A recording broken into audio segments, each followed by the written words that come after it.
eastern Boone County, southwestern Hamilton County, until 10:30 p.m. Eastern Daylight Time.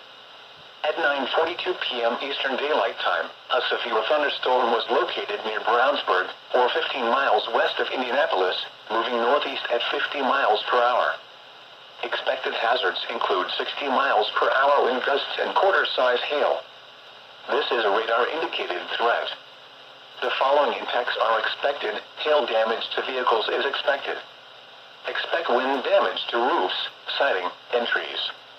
Locations impacted include Indianapolis, Carmel, Lawrence, Plainfield, Brownsburg, Lebanon, Zionsville, Speedway, Danville, Avon, Pittsboro, Whitestown, Meridian Hills, Claremont, Clayton, Rocky Ripple, Liston, Williams Creek, Amo, and Windale.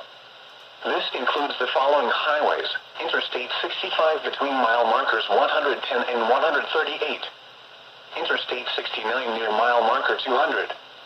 Interstate 70 between mile markers 57 and 60, and between mile markers 62 and 88. Interstate 74 between mile markers 55 and 73. For your protection, move to an interior room on the lowest floor of a building. Repeating, a severe thunderstorm warning has been issued until 10:30 p.m. Eastern Daylight Time for the following counties in Indiana: Boone, Hamilton, Hendricks, and Marion. Y'all ever just random SVR?